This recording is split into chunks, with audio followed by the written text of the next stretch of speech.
Donc il faut qu'on apprenne à le connaître et savoir comment lui il fonctionne pour pouvoir s'ajuster, pour pouvoir véritablement comprendre comment Dieu fonctionne et en tirer les conséquences pour nos vies.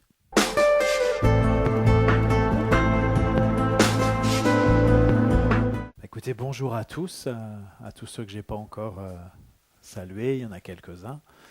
Bonjour à tous ceux aussi qui nous suivent ou qui nous suivront aussi sur les réseaux.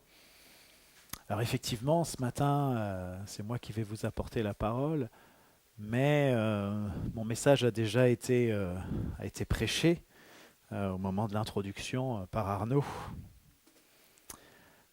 Mais bon, je vais quand même vous l'apporter de la manière dont je l'ai reçu, mais ça m'a encouragé d'entendre son introduction, parce que je me suis dit, ah, je peux faire tellement de liens avec le message que le Seigneur a mis sur mon cœur. Alors pour commencer, je voudrais vous lire une fable.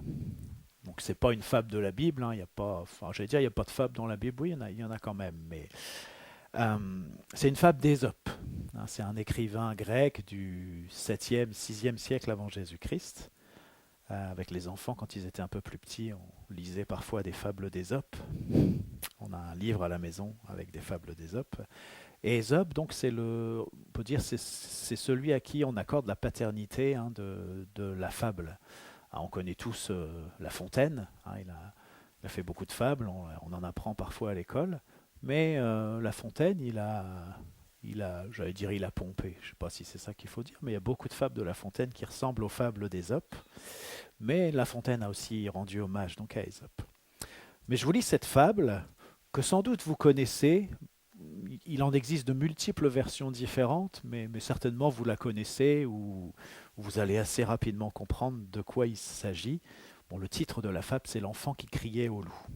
Alors je vous lis cette fable. Il était une fois un petit berger qui s'occupait des moutons de son maître près d'une sombre forêt, non loin du village. Bientôt, il trouva la vie dans le pâturage très ennuyeuse. Tout ce qu'il pouvait faire pour s'amuser était de parler à son chien ou de jouer sur sa pipe de berger. Bon, j'espère qu'il s'occupait un peu des moutons quand même, mais... Un jour, tandis qu'il était assis à contempler les moutons ainsi que la paisible forêt, il se mit à réfléchir à la façon dont il agirait s'il apercevait un loup. Alors une idée lui vint à l'esprit pour s'amuser. Son maître lui avait dit de demander du secours si un loup attaquait le troupeau pour que les villageois le chassent. Alors même s'il n'avait rien vu du loup, il courut vers le village en criant à tue-tête « Loup, loup, loup !» Ça commence à vous dire quelque chose. Hein.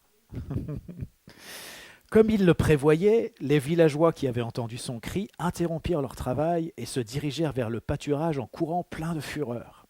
Mais une fois arrivés, ils trouvèrent l'enfant riant, la bouche grande ouverte du tour qu'il leur avait joué. Bon. Au bout de quelques jours, le petit garçon cria à nouveau « Loup, loup, loup !» Encore une fois, les villageois coururent à son secours, mais comme le petit berger s'était à nouveau moqué d'eux, ils s'en retournèrent mystifiés. Vous imaginez la suite? Un soir, alors que le soleil se couchait derrière la forêt et que les ombres s'étendaient sur le pâturage, un loup jaillit réellement du sous-bois et il saccagea le troupeau. Le garçon terrifié courut vers le village en hurlant « Loup, loup, loup !» comme il avait déjà fait précédemment, mais les villageois, même s'ils entendirent son cri, ne coururent pas l'aider comme auparavant. « Il ne peut plus nous berner encore une fois, dirent-ils. » Il arriva ainsi qu'il perdit un grand nombre de ses moutons parce que le loup les tua. Voilà, j'imagine que cette histoire vous dit quelque chose.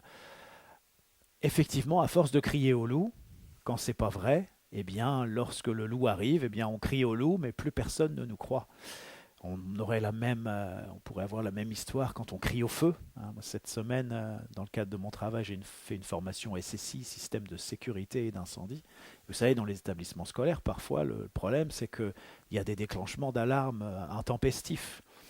Quand c'est ponctuel, bon, on prend ça au sérieux, mais j'ai vu des établissements où il y en avait tellement que c'était compliqué de gérer, et puis on prend pas suffisamment au sérieux chaque déclenchement. Mais le problème, c'est quand il y a un vrai déclenchement, parce qu'il y a vraiment le feu, et du coup, on peut passer à côté, et puis les dégâts peuvent être considérables. Mais ce sont les enfants ou les irresponsables qui se comportent ainsi. Vous êtes d'accord? Oui. Ok. J'ai noté, lorsqu'on fait croire quelque chose qui n'est pas vrai, même pour rire ou s'amuser, Le jour où ça se produit vraiment, on ne nous croit plus avec les conséquences dramatiques que cela peut avoir, comme dans notre histoire où il y a beaucoup de moutons qui ont été tués par le loup. Alors la question que je me suis posée, qui va peut-être vous sembler incongrue, c'est qu'en est-il de Dieu lorsqu'il nous parle à répétition de visitation, de réveil, de gloire, de feu, de guérison, de peuples nombreux, de la nécessité de se préparer, de développer notre intimité avec lui. Vous êtes d'accord que Dieu nous interpelle souvent, et je dirais même depuis des années, sur toutes ces notions-là, et d'autres encore. Et je me dis, mais est-ce que Dieu se comporterait comme un enfant ou comme un irresponsable? Il y a moins une différence entre l'enfant de la fable et Dieu, c'est ce que Dieu nous dit, eh bien, est véritable. Cependant, comme ça a été très bien décrit par Arnaud tout à l'heure en parlant d'Abraham, les promesses que Dieu fait à Abraham sont très grandes, très importantes. Il les répète plusieurs fois, mais la condition réelle dans laquelle vit Abraham, eh on pourrait se dire, mais il n'y a pas de lien entre tout ça, entre ce que Dieu dit et puis la réalité dans laquelle Abraham évolue. Et alors peut-être pour nous c'est pareil, parce que Dieu nous dit un certain nombre de choses et nous ne les touchons pas encore, nous ne les voyons pas encore, pas vraiment. Peut-être, allez je vais le dire comme ça, peut-être les plus spirituels d'entre nous perçoivent des choses et commencent à les toucher d'une certaine manière avec leur esprit ou avec les yeux de la foi, mais quand même la réalité c'est que beaucoup de choses qui nous ont été annoncées, que Dieu nous a annoncées, eh bien on ne peut pas encore mettre les mains dessus et on ne peut pas encore poser nos yeux dessus en disant voilà, c'est là, c'est comme ça. Alors je me suis dit, mais pourquoi est-ce que Dieu fait comme ça? Un peu comme cet enfant qui crie au loup, hein. Vous comprenez la comparaison. Bien sûr, il y a de très grandes différences entre cet enfant qui crie au loup, qui s'amuse et qui est un menteur, et Dieu, eh ben, il ne s'amuse pas, et c'est pas un menteur. Mais pour nous, eh bien voilà, il annonce, notre Dieu nous annonce des choses, et on est un peu désarçonné parce qu'on ne les touche pas encore et parce qu'on ne les voit pas encore. Comme Abraham. Il y a un moment, Abraham, eh bien, Dieu lui répète la promesse, et puis Abraham dit à Dieu, oui, oui, je sais, j'ai pas d'enfant, mais il y a mon serviteur Eliezer, voilà, c'est lui qui va être l'héritier, ça va se faire. Mais non, mais c'est pas ça que Dieu a dit, la promesse, c'est pas ça. Et peut-être nous aussi, eh bien, dans nos vies, on a peut-être certains accommodements en se disant, ben voilà, c'est peut-être ça, la réalisation de la promesse de Dieu, ça va se faire comme ci, comme ça, ou c'est comme ça ce que Dieu a dit. Mais non, ce que Dieu a dit, ça va réellement se passer comme il l'a dit. Alors la question que je me suis posée et que je vous pose, c'est cette manière de faire de Dieu, qu'est-ce que ça peut produire en nous? C'est-à-dire cette manière de répéter plusieurs fois, de prévenir plusieurs fois, encore et encore. Qu'est-ce que ça peut produire en nous? Eh bien, je crois que ce que ça peut produire en nous, eh bien, c'est une forme de passivité, une forme d'indifférence, peut-être même de l'incrédulité. Un peu comme Abraham qui dit oui, oui, je sais, je suis au courant. Alors nous, on peut dire aussi ah oui, ben oui, je sais, je suis au courant, j'ai déjà entendu, Dieu l'a déjà dit. Mais Dieu parle, et peut-être que ça nous fait pas bouger, ou ça nous fait plus bouger. Et peut-être que même, on s'en rend pas compte, qu'on bouge pas ou qu'on bouge plus. Et vous voyez, c'est là où apprendre à connaître notre Dieu tel qu'il est, parce que c'est vrai que nous sommes créés à son image et à sa ressemblance, mais nous, on n'est pas Dieu, et Dieu, il n'est pas comme nous. Donc il faut qu'on apprenne à le connaître et savoir comment lui, il fonctionne pour pouvoir s'ajuster, pour pouvoir véritablement comprendre comment Dieu fonctionne et en tirer les conséquences pour nos vies. Parce que sinon, eh bien, on fait un contresens. Et on peut être tout à fait, lorsqu'on entend Dieu qui répète encore et encore, et que peut-être ça produit en nous une forme de passivité, d'incrédulité, d'incompréhension, eh bien, on peut être complètement à contresens de ce que Dieu voudrait produire comme effet dans nos vies, tout simplement parce qu'on ne connaît pas comment il est et comment il fonctionne. Alors j'aimerais vous lire Ésaïe 49, versets 9 et 10. Il nous est dit, souvenez-vous de ce qui s'est passé dès les temps anciens, car je suis Dieu et il n'y en a point d'autre. Je suis Dieu et nul n'est semblable à moi. J'annonce dès le commencement ce qui doit arriver et longtemps d'avance ce qui n'est pas encore accompli. Je dis mes arrêts subsisteront et j'exécuterai toute ma volonté. Et vous voyez, ce passage, ce premier passage, eh bien, nous indique que Dieu, eh bien, il se plaît à annoncer longtemps à l'avance les choses. Et ça, c'est quelque chose qu'on peut observer dans la Bible. Quelque part, c'est presque pas exagéré de dire que dès le début, eh bien, tout est déjà annoncé. Et que finalement, le reste de la Bible et puis le reste de ce que nous vivons aujourd'hui, de ce que Dieu annonce, n'est qu'un déploiement de ce qui est déjà annoncé. De ce que le Seigneur s'est plu à annoncer dès le commencement. Et voyez, nous, on ne fait pas ça. Et je ne vous conseille pas de le faire, de commencer à dire, ah oui, dans 30 ans, ça va être comme ci, comme ça, dans 40 ans, je vais faire ça. Vous savez que parfois on dit, bah oui, demain je vais faire ça, ou tout à l'heure je vais faire ça, mais voilà, des fois on n'y arrive pas. Vous imaginez la puissance qu'il faut pour annoncer dès le début, dès le commencement, longtemps à l'avance, parfois des générations avant, ce qui va se passer ensuite. Et lorsque Dieu fait ça, eh bien, il témoigne simplement de sa souveraineté, de sa grandeur. Il témoigne de l'importance de sa parole et de la fiabilité de sa parole. Bien sûr, pour nous, ça peut être déboussolant parce que nous, on ne ferait pas ça. On serait incapable de faire une chose comme ça. Mais pour Dieu, il est tellement puissant, il est tellement au-dessus de tout, qu'il peut annoncer longtemps à l'avance et que ça lui plaît d'annoncer longtemps à l'avance ce qu'il va faire.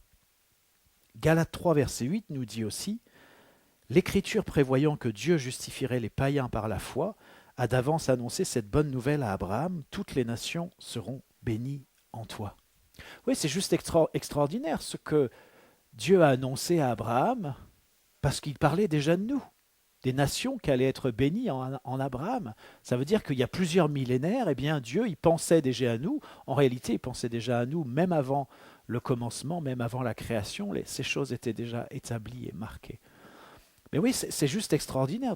Quand on pense à Abraham, voilà cet homme, comme l'a dit Arnaud, c'est cet anonyme, cette personne qui n'est personne, qui en plus sort du royaume de Babylone, on se dit, mais waouh, Dieu a déjà un plan, il a choisi un homme, il a choisi une postérité, il a choisi un peuple pour impacter les nations, pour qu'aujourd'hui aussi on soit là, et on se parle, et on est autour de la parole, et on essaie de comprendre ce que Dieu veut nous dire, ce que Dieu veut nous montrer. C'est extraordinaire. Et il nous est dit d'Abraham, je pense que c'est vers la fin de sa vie, il nous est dit, il attendait la cité qui a de solides fondations. C'est-à-dire, dans son parcours, eh bien, il y a eu tous ces temps de doute, d'incompréhension, mais finalement, son parcours l'a amené à un niveau de compréhension, je crois, où déjà il voyait le retour de Jésus, il voyait la nouvelle Jérusalem, cette cité qui a de solides fondations.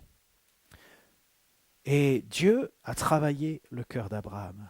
Et je vous propose encore un autre passage qui éclaire aussi le sujet qu'on évoque maintenant. C'est 2 Pierre 3, versets 8 et 9.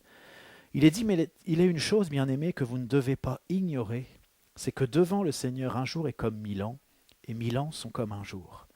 Le Seigneur ne tarde pas dans l'accomplissement de la promesse, comme quelques-uns le croient, mais il use de patience envers vous, ne voulant pas qu'aucun périsse, mais voulant que tous arrivent à la repentance.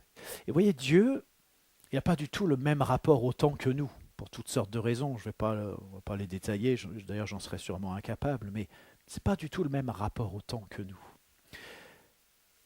Et ce que nous, on peut considérer comme un retard, eh bien, ce n'est pas du tout un retard pour Dieu. Peut-être nous, ça nous plonge dans une certaine perplexité, dans une incompréhension, mais en réalité, la manière de faire de Dieu, eh bien, c'est la manifestation de son amour, la manifestation de sa patience. Et qu'est-ce que Dieu veut? Qu'est-ce qu'il désire? C'est que le plus grand nombre puisse se repentir. Ça aussi, c'est important. Ça veut dire que quand Dieu parle encore et encore, sans doute il estime qu'on n'y est pas encore. C'est pour ça qu'il dit encore, il nous dit encore des choses qu'il nous a déjà dites. Et nous, alors peut-être on se dit, ah oui, je suis au courant, j'ai déjà entendu, oui, j'attends, c'est bien. Mais Dieu ne parle pas pour qu'on puisse se dire, je suis au courant, j'attends, c'est bien, je l'ai déjà entendu. Non, non, il parle pour nous interpeller. Il parle aussi pour nous amener à évoluer, pour nous amener à nous repentir, c'est ce que le texte dit. Ça veut dire que si Dieu continue à dire les mêmes choses, c'est qu'il y a encore besoin de repentance, il y a encore besoin eh bien, que nos cœurs s'ouvrent, que nos yeux s'ouvrent et qu'on considère la parole que Dieu nous adresse, parce que avec cette parole qu'il nous adresse, eh bien, il y a une réponse, il y a un cheminement que nous devons avoir.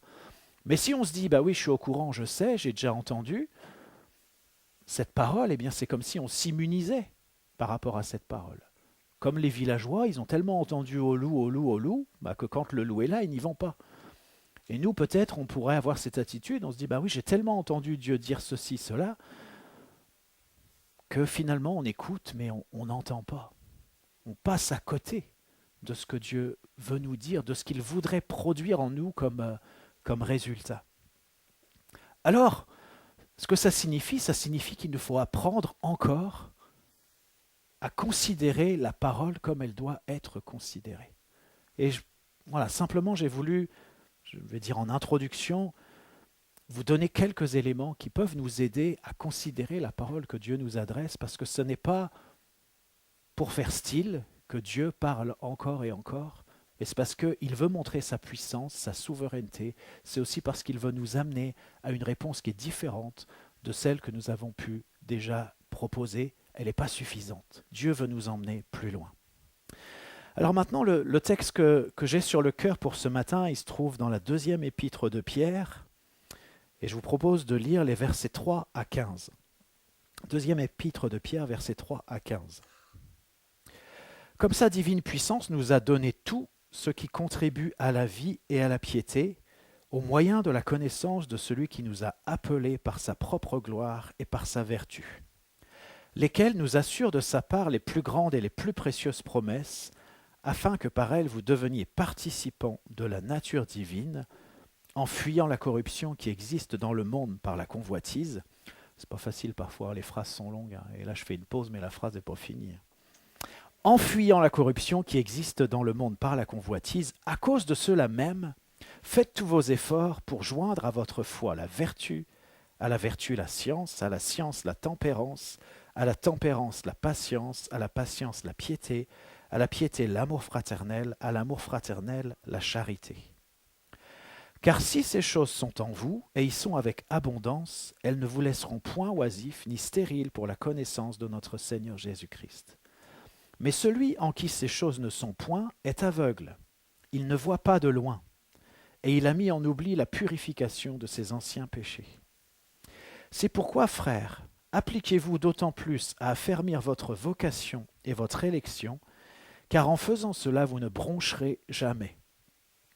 C'est ainsi en effet que l'entrée dans le royaume éternel de notre Seigneur et Sauveur Jésus-Christ vous sera pleinement accordée. Voilà pourquoi je prendrai soin de vous rappeler ces choses, bien que vous les sachiez et que vous soyez affermis dans la vérité présente. Et je regarde comme un devoir aussi longtemps que je suis dans cette tente, on pourrait dire aussi longtemps que je suis vivant, de vous tenir en éveil par des avertissements. Car je sais que je la quitterai subitement, ainsi que notre Seigneur Jésus-Christ me l'a fait connaître, mais j'aurai soin qu'après mon départ, vous puissiez toujours vous souvenir de ces choses. Oui, c'est intéressant là, ce que dit Pierre sur la fin du passage, parce que il dit voilà, moi je prends soin de vous rappeler encore et encore ces choses, et puis il dit mais bien que vous les sachiez et que vous soyez affermis dans la vérité présente. On pourrait se dire bon voilà, s'ils le savent, c'est pas la peine de leur dire. S'ils sont affermis dans la vérité présente, on peut peut-être passer à autre chose. Eh bien non, pour Pierre, c'est important de rappeler encore et encore les mêmes choses. Et puis, c'est fort quand même ce qu'il dit, parce qu'il dit « tant que je serai vivant, je continuerai à vous rappeler ces choses, mais même quand je serai mort, j'aurai organisé les choses pour que vous puissiez encore les entendre. » Peut-être c'est au travers des lettres, je ne sais pas si Pierre pensait à autre chose, mais voyez, c'était cette importance de la répétition encore et encore, de faire connaître la parole de Dieu, c'est tellement important pour Pierre, alors que peut-être il s'agit de choses qui sont déjà connues et en partie assimilées. Eh bien Pierre veut les rappeler encore et encore de son vivant, mais il prépare aussi les choses pour que quand il va être mort, on puisse encore rappeler les choses qu'il leur a transmises de la part du Seigneur. Oui, c'est fort ça. Ça veut dire que moi, j'ai l'impression que Pierre, il a aussi compris comment Dieu fonctionne, parce qu'il commence à fonctionner comme lui, à répéter encore et encore. Parfois, on peut avoir l'impression qu'on répète des choses qu'on radote. C'est pas toujours faux, mais vous comprenez que la répétition, c'est extrêmement important.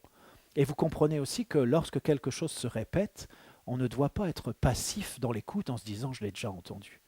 Il y a encore la parole de Dieu, elle est vivante, elle a toujours des profondeurs plus importantes. Il y a toujours à gratter, il y a toujours à découvrir, même sur des choses qu'on a déjà entendues bien des fois. Et je vous dirais même que souvent, eh bien, les choses qu'on a entendues bien des fois, eh bien, Dieu les utilise encore pour nous montrer encore et encore des choses qui vont encore plus loin. Vous voyez, des fois, j'ouvre une petite parenthèse, je fais une confidence, mais des fois, ça m'est arrivé de me replonger dans des anciens messages, parce que vous voyez, parfois, j'ai l'impression que Dieu me parle et puis que c'est quelque chose de nouveau. Puis je regarde mes messages et puis je me dis, ah tiens, j'ai déjà parlé de ça il y a 10 ans. J'avais oublié. Alors après, c'est vrai qu'il y a un approfondissement, c'est-à-dire qu'il y a des choses qui s'ouvrent, qui s'éveillent davantage. Mais quelque part, on est un peu, je crois ça, c'est qu'on est tous un peu, on est tous un peu toujours en train de faire la même chose, de dire la même chose, parce c'est ce qui correspond à qui on est, à l'appel que Dieu a mis dans notre vie. Alors ça prend des facettes différentes, mais quelque part on fait toujours la même chose. Moi personnellement, j'ai l'impression que je vous dis toujours la même chose, de plein de manières différentes, mais je crois que je vous dis toujours la même chose parce que ça correspond à qui je suis et à ce que Dieu a mis dans mon cœur. Et je ne sais pas parler d'autre chose que ça. Alors bien sûr, on peut le faire. Et puis parfois c'est important, je veux dire, il faut qu'il y ait toutes ces nuances de la parole et d'où l'importance qu'il y ait de nombreux ministères. Mais il y a quelque chose qui nous est attaché, que Dieu nous a donné, qui fait qu'on est quelque part toujours en train de chercher la même chose, de creuser la même chose, de faire la même chose et de dire la même chose. Parce que c'est ce qui nous est attaché, c'est ce qui nous a été donné par Dieu. Philippiens 3, verset 1, là c'est Paul, mais c'est pour dire, voilà, c'est pas que Pierre, c'est aussi Paul, il écrit, « Au reste mes frères, réjouissez-vous dans le Seigneur, je ne me lasse point de vous écrire les mêmes choses, et pour vous cela est salutaire. » Mais c'est intéressant, ça veut dire que c'est les mêmes choses encore et encore, mais c'est salutaire. On a besoin de les entendre encore. Alors dans ce passage que je viens de vous lire, c'est un passage qui est vraiment fort, je trouve, parce que c'est un passage qui nous indique, qui nous dit, qui nous fait connaître que Dieu, par sa divine puissance, eh bien, il nous a rendus participants de la nature divine. C'est fort ça quand même. Alors j'ai fait un raccourci, vous voyez, j'ai réduit considérablement la phrase. On va regarder un peu ce qu'il y a entre deux aussi. Mais vous voyez, la force de ce qui est dit là, c'est que la puissance de Dieu, sa divine puissance, eh bien, elle fait que nous sommes rendus participants de la nature divine.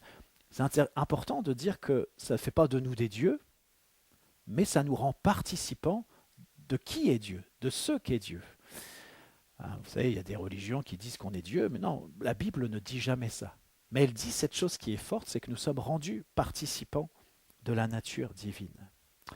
Et ce qui me frappe dans ce texte, et peut-être ça peut vous frapper aussi ce matin, c'est que Pierre commence par dire que la divine puissance de notre Dieu nous a donné tout.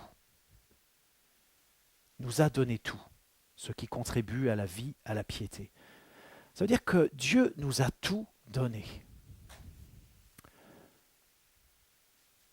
Alors j'allais dire, est-ce qu'on a tout reçu?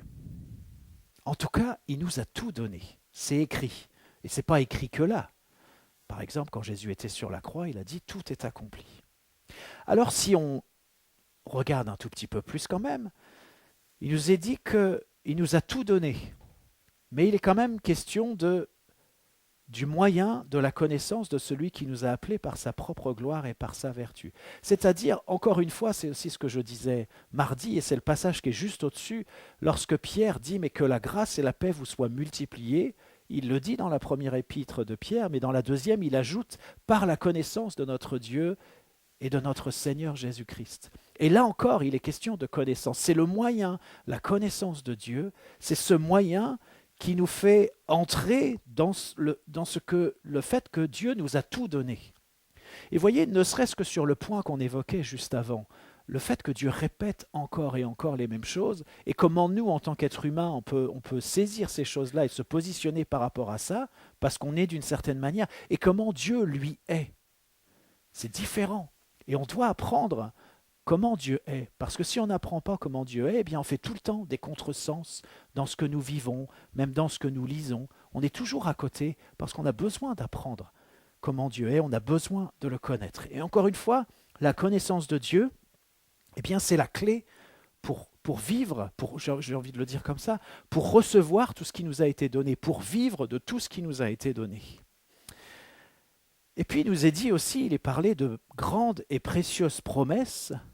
Et là peut-être il faut s'y arrêter un tout petit peu parce il nous est précisé, la phrase est longue, hein, mais il nous est précisé que c'est par ces grandes et précieuses promesses qui nous ont été données, c'est que par ces promesses-là, on devient participant de la nature divine. Ça peut sembler curieux, je ne sais pas comment vous comprenez ça, mais il y a de quoi se gratter la tête. Mais voyez, quand on pense à Abraham, Dieu lui a fait des promesses. Et Abraham, Arnaud nous l'a dit, s'est mis en route. Il a eu tout un parcours. Et je vous ai dit tout à l'heure, il est même arrivé jusqu'au point où il attendait cette cité qui a de solides fondations, cette cité céleste. Et alors, on peut se dire, quel parcours! On pourrait le dire comme ça, Abraham a quitté Ur en Chaldée, en Babylone, et puis il est arrivé à la Nouvelle Jérusalem. Quel parcours! Et voyez, c'est ce parcours, c'est-à-dire ces promesses dans lesquelles il a cru, dont il a douté parfois aussi, qu'il a mal compris aussi parfois, mais Dieu l'a toujours emmené plus loin.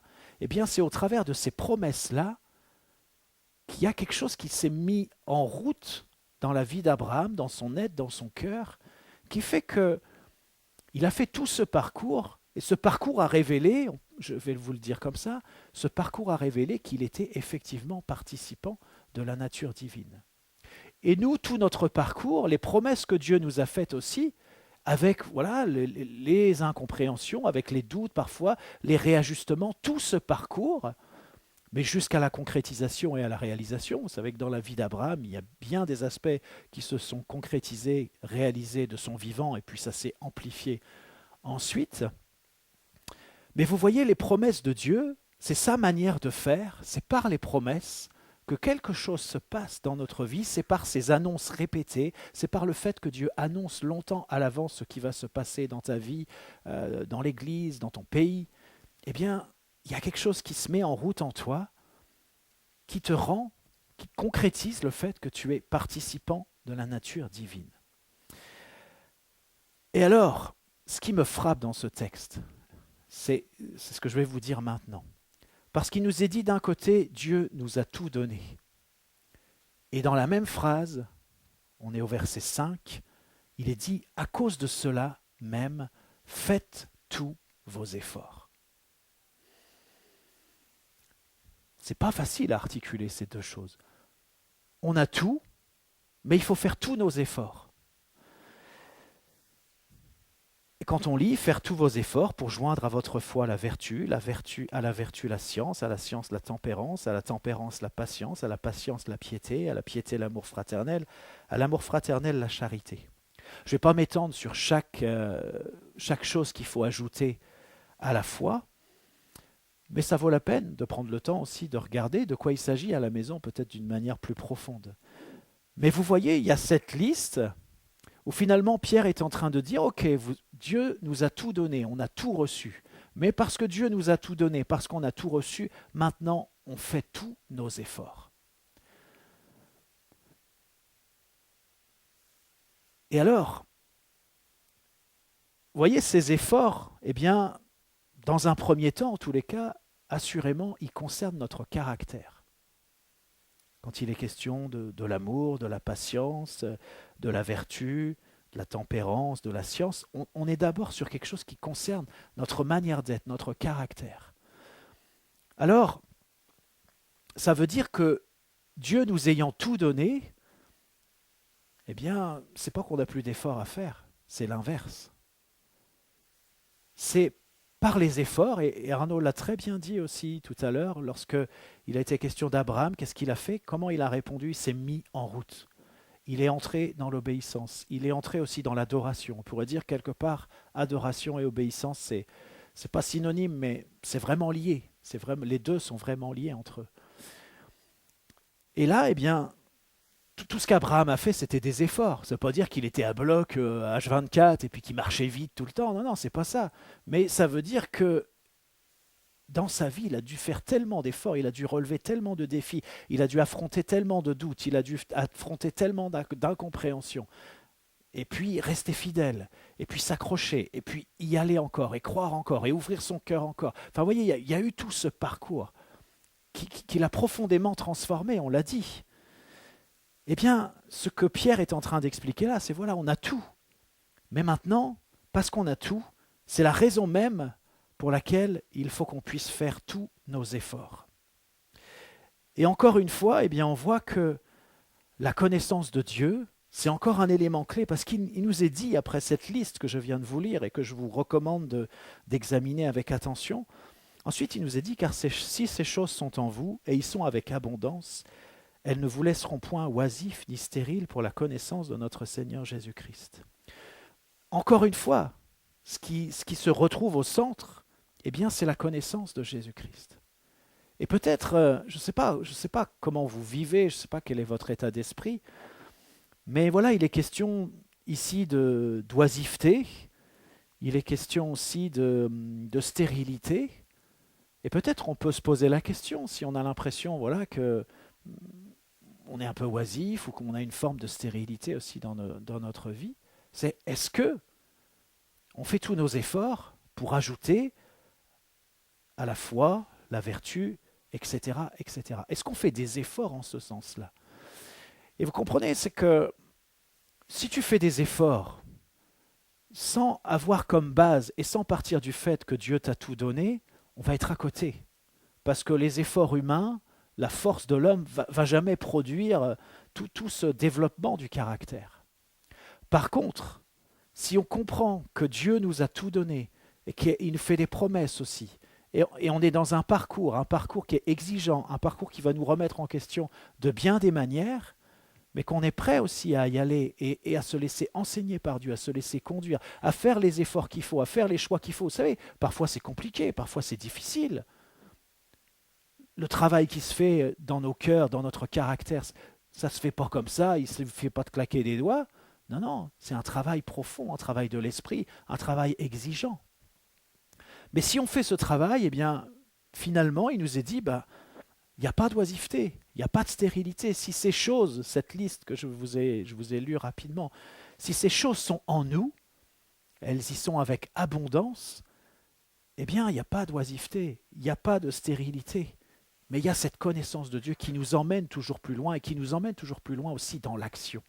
C'est ça qui est beau, c'est que, bien sûr, il est question du caractère, et je dirais premièrement du caractère, mais c'est le lien aussi avec l'action. Avec concrètement, qu'est-ce qu'on va faire? Et alors, c'est intéressant parce qu'il nous est dit aussi que celui en qui ces choses ne sont point est aveugle.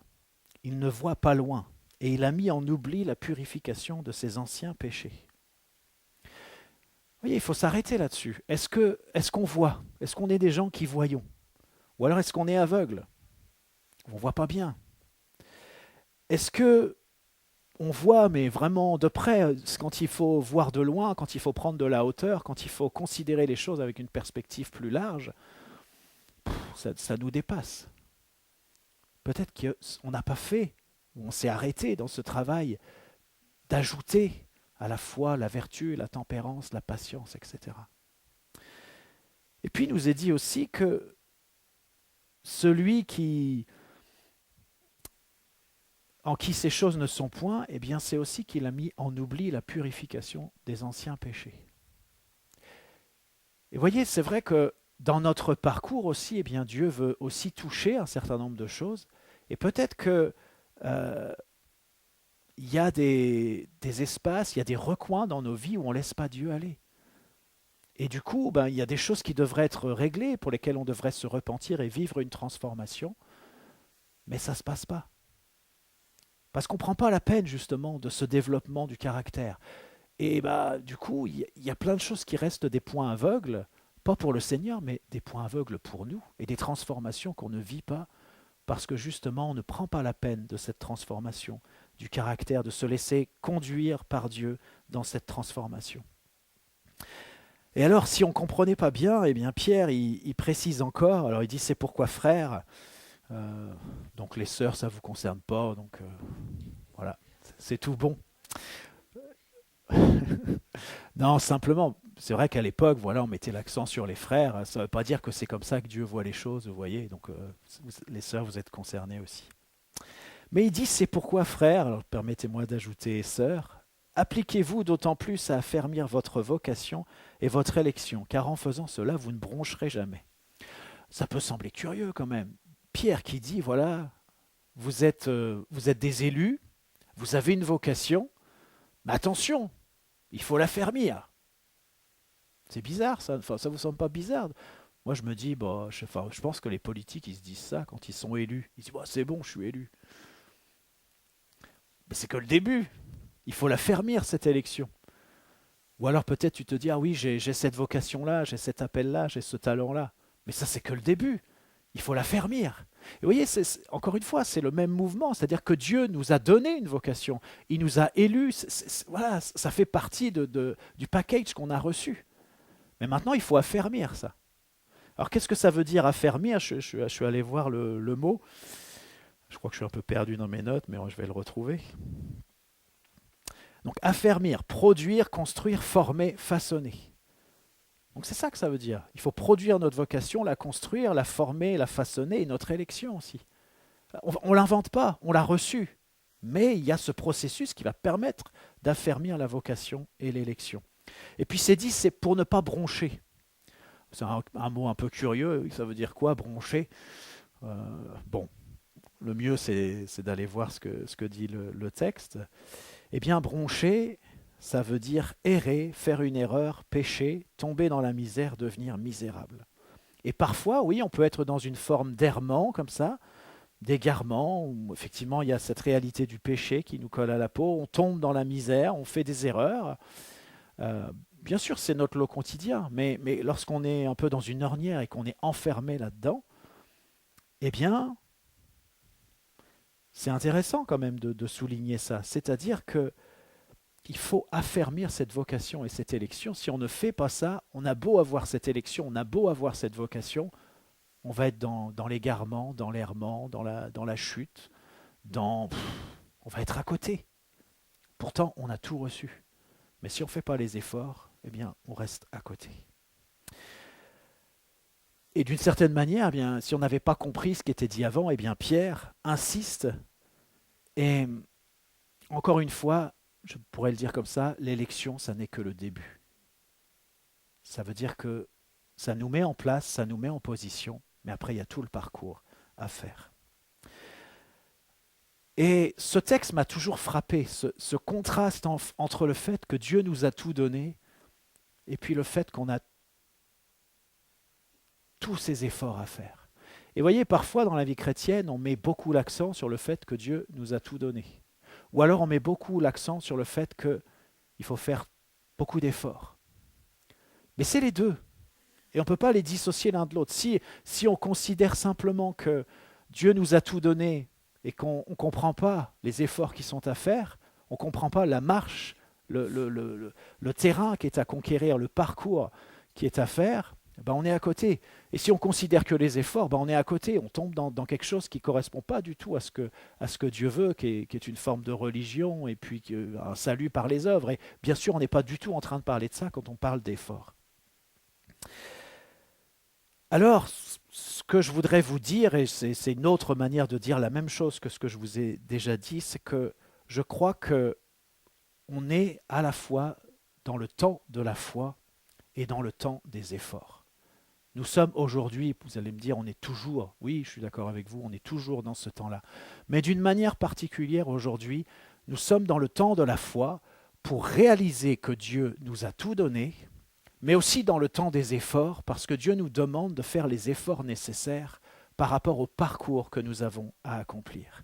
Et le fait que, encore une fois, le fait que Dieu nous ait tout donné, c'est la raison même pour laquelle il faut qu'on fasse tous ces efforts.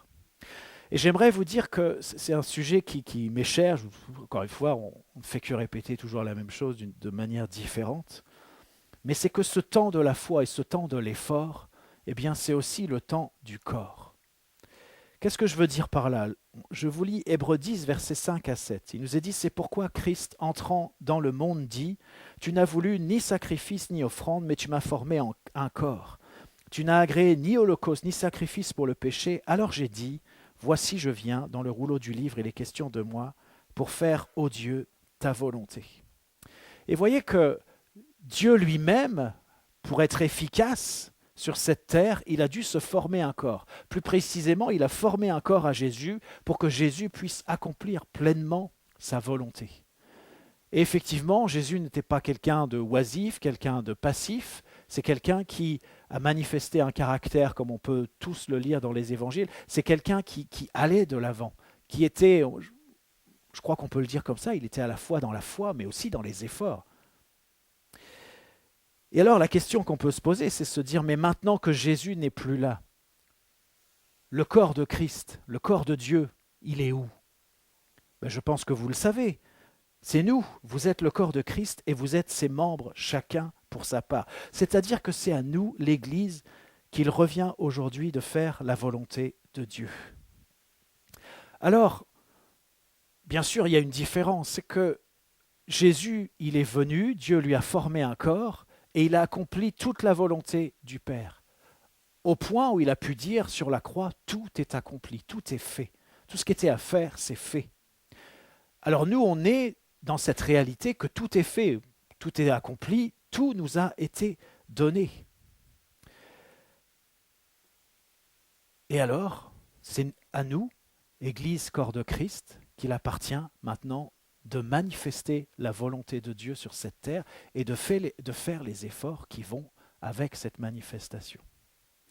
Et voyez, il ne s'agit pas, en tout cas pas seulement, ça va vous sembler bizarre comme formulation, mais il ne s'agit pas seulement de savoir ce qu'on fait de nos corps dans l'Église, c'est-à-dire est-ce qu'on est présent en réunion, est-ce qu'on est peut-être dans un service particulier dans l'Église, est-ce qu'on est assidu, est-ce qu'on se sent concerné par ce qui se passe dans l'Église? Non, c'est pas ça. Enfin, c'est aussi ça peut-être, mais ça n'est qu'un un tout petit aspect. La question qui se pose plutôt, c'est de savoir ce que nous faisons en tant que corps sur cette terre. C'est-à-dire, on ne peut pas avoir une vision simplement de ce qui se passe dans l'Église, et quand je dis ça, c'est complètement tronqué, parce que ça sous-entend déjà presque que l'Église, c'est le bâtiment. Et vous savez que ce n'est pas le bâtiment, et même l'Église, ce n'est même pas une organisation, c'est un organisme, c'est vivant. Ça veut dire que partout où nous sommes, partout où vous êtes, dans la semaine, partout où je suis, l'Église y est, c'est ça que ça signifie. Et la question qui se pose alors, c'est qu'est-ce qu'on fait en tant que corps sur cette terre ? Partout là où nous allons, partout là où nous sommes. Il ne s'agit pas de savoir ce qu'on fait quand on se réunit ensemble ou quand on est ensemble dans un service ou qu'on se regroupe pour une cause particulière. Ça va bien plus loin que ça. Vous comprenez bien que Jésus qui était le corps, Dieu lui a formé un corps. Jésus, alors j'allais dire, il ne se préoccupait pas que de l'Église. C'est facile de dire ça parce que l'Église n'existait pas vraiment encore. Mais voilà, on pourrait dire, il allait parfois dans les synagogues. Mais Jésus, il allait partout. Et partout, il était Jésus. Et partout, il faisait la volonté du Père. Et partout, il manifestait le royaume de Dieu. Et pour nous, c'est pareil en tant qu'Église. Vous savez, je sais que d'une certaine manière, peut-être vous allez vous dire que ce que je vous dis là est évident. Mais d'une autre manière, j'aimerais vous dire que pourtant, on est tellement prisonnier de ce qu'on fait de nos corps dans le cadre de l'Église, au lieu de penser de ce que le corps fait dans toute la société, dans toutes les sphères de la société. Parce que c'est de ça qu'il s'agit. Et faire les efforts, ce n'est pas seulement faire des efforts entre nous, c'est faire des efforts partout. C'est faire les efforts qu'il faut pour que justement, dans toutes les sphères de la société, on ne soit pas trouvé oisif, on ne soit pas trouvé stérile. Ça veut dire que quand tu es chez toi, dans ta famille, c'est l'Église qui est là. Quand tu es à ton travail, c'est l'Église qui est au travail. Quand tu es dans l'isoloir, peut-être que tu votes, c'est l'Église qui vote. Quand tu as une action politique, une action sociale, une action scientifique, une action éducative, intellectuelle, tous les domaines, toutes les sphères de la société, c'est l'Église. Alors on est concerné par tout ça. Et Jésus, il était concerné par tout ça. il a eu des actions, des impacts dans tous les domaines. Il a racheté tous les domaines. Voilà pourquoi, en tant qu'Église, on est légitime d'intervenir dans tous les domaines. Alors ça ne veut pas dire qu'un jour, le monde entier, la terre entière sera l'Église, parce que tout le monde sera chrétien. Ça n'arrivera pas. Parce que la Bible le dit, ce n'est pas parce que je le dis, mais parce que la Bible en témoigne clairement. Par contre, ça signifie que l'Église doit exercer son influence partout, dans tous les domaines. Et bien sûr que tous les chrétiens ne peuvent pas exercer leur influence partout, dans tous les domaines. On a chacun nos domaines spécifiques. Mais j'aimerais vous dire qu'on en a plusieurs. Et notre domaine spécifique, ce n'est pas simplement l'Église quand on est ensemble. C'est partout. Parce que l'Église, elle est partout. Encore une fois, ce n'est pas une organisation. Même s'il y a une organisation, c'est un organisme, c'est vivant. Et alors, où que tu sois, l'Église est là. Où que tu sois, l'Église est là. Et alors, dans Éphésiens 3, versets 10 à 12, il nous est dit « Afin que les dominations et les autorités dans les lieux célestes connaissent aujourd'hui par l'Église la sagesse infiniment variée de Dieu, selon le dessein éternel qu'il a mis à exécution par Jésus-Christ notre Seigneur, en qui nous avons par la foi en lui la liberté de nous approcher de Dieu avec confiance. » Et vous voyez, moi, je suis toujours touché, ému quand je lis ce passage-là, parce que ce passage nous dit qu'il revient à l'Église de faire connaître la sagesse infiniment variée de Dieu. Et en plus, il est même dit qu'il faut faire connaître cette sagesse même aux autorités et aux dominations. Peut-être d'ailleurs des autorités et des dominations qui sont contre Dieu, qui sont contre l'Église, qui sont contre nous. Eh bien, l'Église, elle fait connaître cette sagesse. Vous voyez ce que ça signifie? Parce que ce n'est pas une sagesse qui est donnée pour l'Église. C'est une sagesse qui est donnée par l'Église. Ce n'est pas la même chose. Parce que vous voyez, souvent on dit, et moi je le fais, Seigneur, donne-moi ta sagesse, et puis c'est biblique. Hein. Dieu nous dit, si tu manques de sagesse, tu demandes, tu vas recevoir. Donc c'est légitime de prier pour que, en tant que personne et en tant qu'Église, nous recevions davantage de sagesse. Mais ce n'est pas une sagesse qui est donnée pour l'Église. C'est une sagesse que l'Église doit distribuer partout, qu'elle doit faire connaître partout. Et vous voyez, ce n'est pas la même chose. Ce n'est pas pour nous, c'est par nous. Comme pour Jésus, ce n'était pas pour lui, c'était par lui.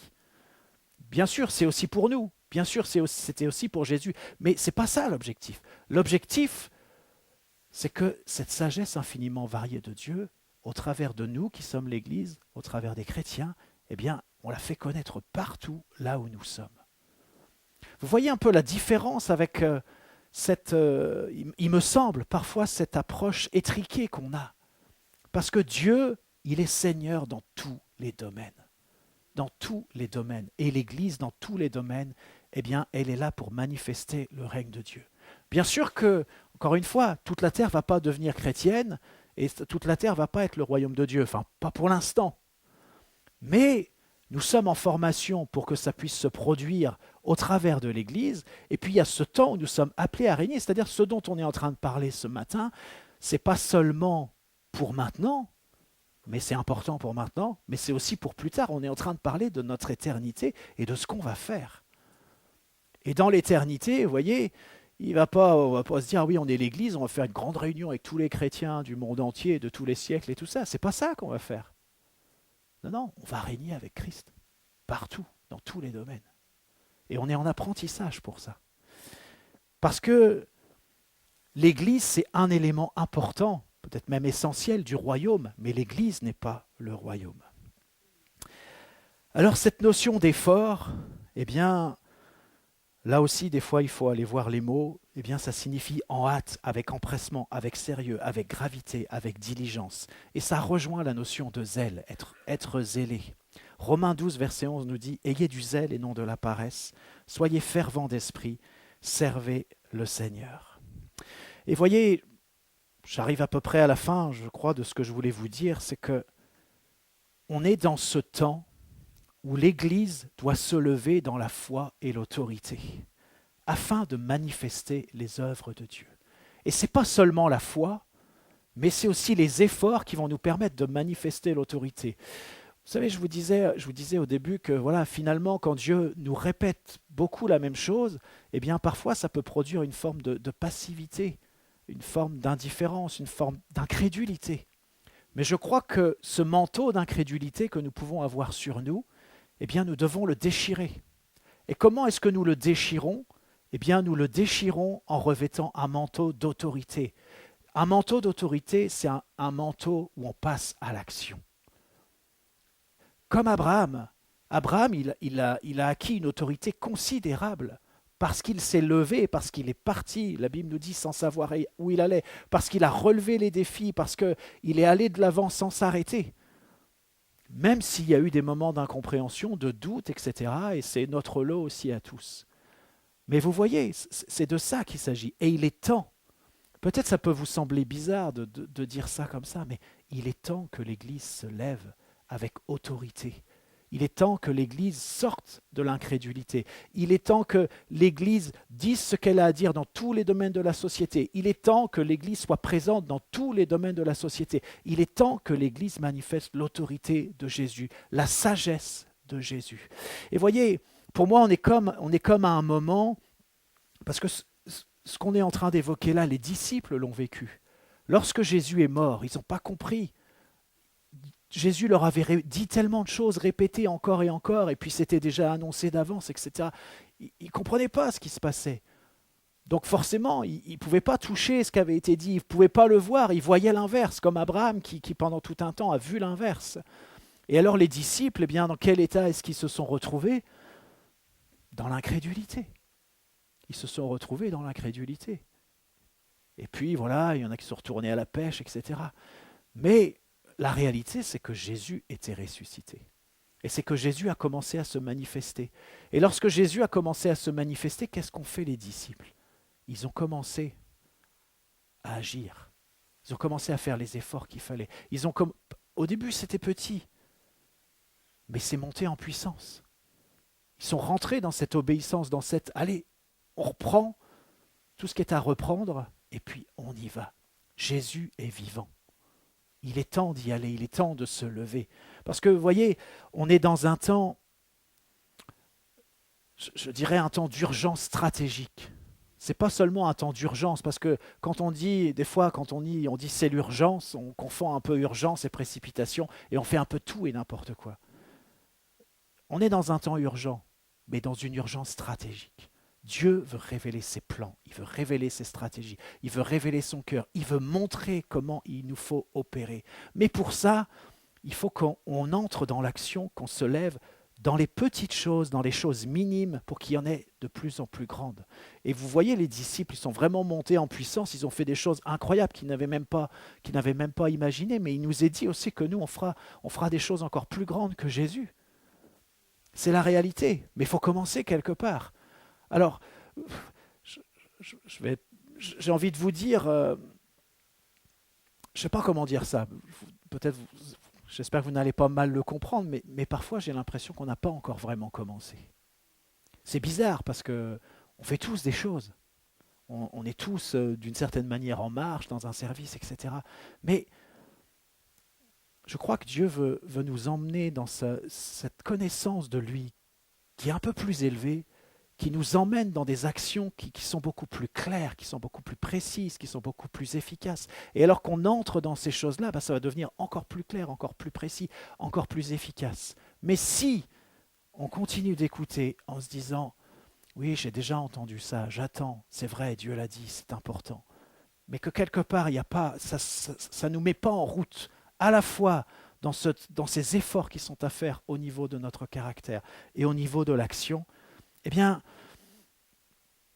on va rester en l'état. Et ce n'est pas du tout ce que Dieu veut. Et Dieu veut nous amener dans cette collaboration. Parce que cette collaboration, c'est une collaboration éternelle qu'on est en train de mettre en place. Ça va se poursuivre après, quand Jésus sera revenu chercher son Église, quand on vivra l'éternité avec lui, eh bien cette collaboration va se poursuivre. Et là, on apprend. Et je voulais terminer avec ce passage, 1 Corinthiens 1, versets 27 à 31, pour être sûr que personne ne dise « Moi, ce message-là, ça ne me concerne pas ».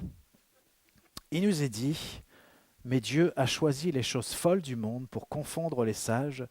Dieu a choisi les choses faibles du monde pour confondre les fortes. Et Dieu a choisi les choses viles du monde et celles qu'on méprise, celles qui ne sont point, pour réduire à néant celles qui sont, afin que nulle chair ne se glorifie devant Dieu. Or c'est par lui que vous êtes en Jésus-Christ, lequel de par Dieu a été fait pour nous sagesse, justice et sanctification et rédemption, afin, comme il est écrit, que celui qui se glorifie dans le Seigneur.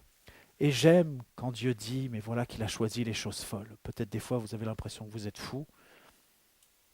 Dieu a choisi les choses folles. Et j'étais interpellé par une phrase qui m'a fait réfléchir, c'est que la logique, notre logique, ma logique, ta logique, elle trouve toujours illogique, une logique plus grande que la sienne, une logique qui est plus élevée. Et parfois, on est dérouté par ce que Dieu fait, par comment il fait. On se dit, mais qu'est-ce que c'est pas logique.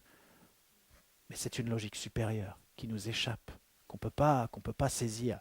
Mais Dieu nous appelle à aller de l'avant, à entrer, à marcher, à faire les efforts au niveau du caractère aussi, pour qu'il y ait cette transformation, pour qu'on entre pleinement dans ce tout accompli que Jésus a fait et que chacun puisse jouer son rôle et qu'ensemble, on puisse jouer aussi notre rôle. Je crois que le Seigneur nous appelle et nous attend. Seigneur, merci pour ta parole. Merci pour ta présence et on veut te remercier, Seigneur, pour toutes les fois où tu t'es adressé à nous, Seigneur. Personnellement et aussi en tant qu'Église ici. On veut te dire qu'on est reconnaissant pour toutes les paroles que tu nous as adressées. C'est vrai, parfois c'était la même chose, c'était ressemblant. Mais Seigneur, on te demande pardon si on s'est dit, mais oui, tu l'as déjà dit, c'est bon, on a compris.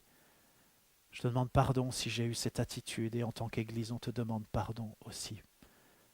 Mais Seigneur, je prie que tu nous donnes à chacun et aussi ensemble cette capacité d'entendre comme tout à nouveau ta parole.